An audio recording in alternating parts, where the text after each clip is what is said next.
好，大家好，又嚟到慧妍中醫館免費健康資訊平台啦。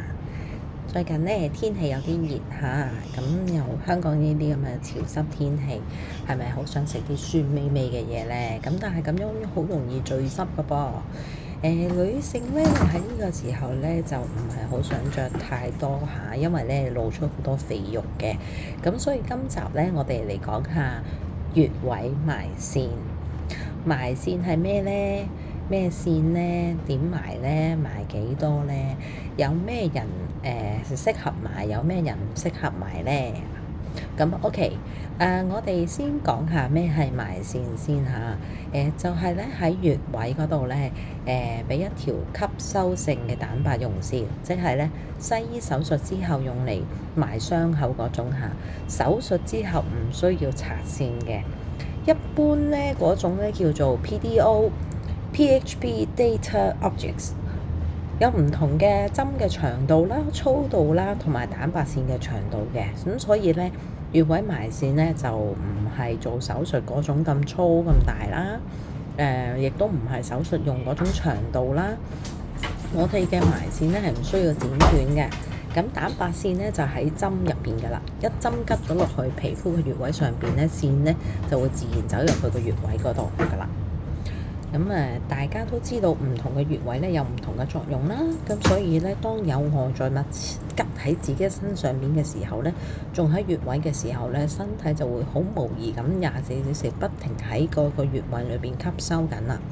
咁可以做到肌肉收緊啦，減少痛症啦，調理身體啦，健脾胃啦，調經啦，減慢新陳代謝等等咁好處嘅。唔同嘅人嘅體質咧都會唔一樣嘅。譬如話你做開運動嘅肌肉比較結實嘅，咁我哋落嘅穴位嗰陣時候咧就唔會針對個肌肉收緊啦。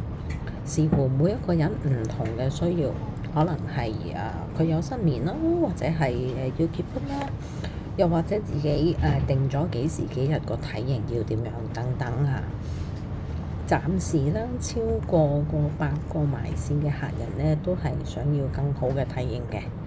咁又或者係因為工作唔定時嘅關係啦，脾胃比較差啦，睡眠質素又唔夠好啦，又或者係我哋對食物有啲要求啦，成日都忍唔到口啦，好多等等嘅因素啊嚇。不過咧，我哋嘅埋線套餐咧係包括埋呢個調理身體嘅，再加啲非常簡單，每日5至10下嘅簡單動作下，咁就所以可以輕輕鬆鬆咁樣體型都可以變得更靚㗎。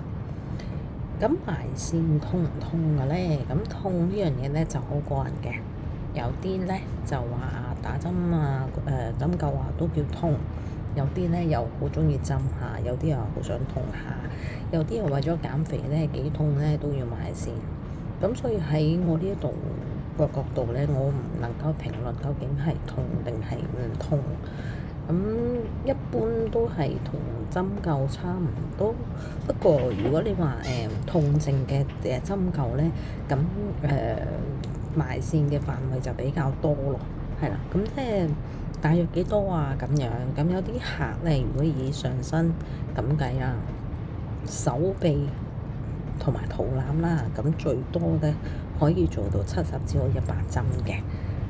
咁但係個效果可以好好啦，繼續吃喝玩樂啦。咁但係唔係話每一個人咧都有同樣嘅效果嘅。有啲人咧，我哋叫做好受針，即係咧你針嗰個唔係話淨係你俾人吉嗰個先知嘅，係我哋落針落去咧都會知道嘅。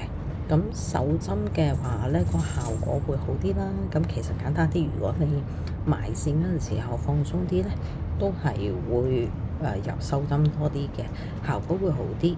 咁蛋白線就入晒穴位啦。大多數嘅客人咧都係月經之後嚟埋線嘅。咁因為咧好難預計你真係幾時幾號會嚟月經啦。咁呢個時間上我哋轉頭會講。暫時講到好似好吸引咁嚇，唔使做運動同節食都可以啦，係咪？咁但係其實都有條件嘅喎。如果埋線嘅時候咧，唔可以係月經期間啦，月經前3日啦，或者係最好係月經之後1日啦。有長期病患啦，肌肉收縮啊，糖尿病、心臟病、高血壓啊呢啲咁樣嘅，或者預備懷孕啊呢啲咁嘅情況咧，其實都唔適宜做埋線嘅。咁而且咧，如果越高年齡咧，亦都唔適合嘅，就唔係唔做得，咁但係咧就只能夠係減緩呢個退化或者係新陳代謝。咁做完埋線同手術之後都係效果一樣㗎，所以咧係適宜去游水啊、浸溫泉啊、劇烈運動啊咁樣咯。咁詳細嘅話可以問翻我哋會好啲。咁好啦，咁坦白講啦，埋線咧就唔會一次就見效嘅，有人一次，有時兩次，有人四次，咁所以我哋基本個套餐會係4次下，咁亦都有1次嘅試做價俾你睇下體驗一下咩叫做埋線嚇。咁如果你係可以 OK 到接受到嘅話咧，咁可以WhatsApp 我哋查詢一下啦，順便可以睇下自己嘅身體狀況。咁好，我哋下次見。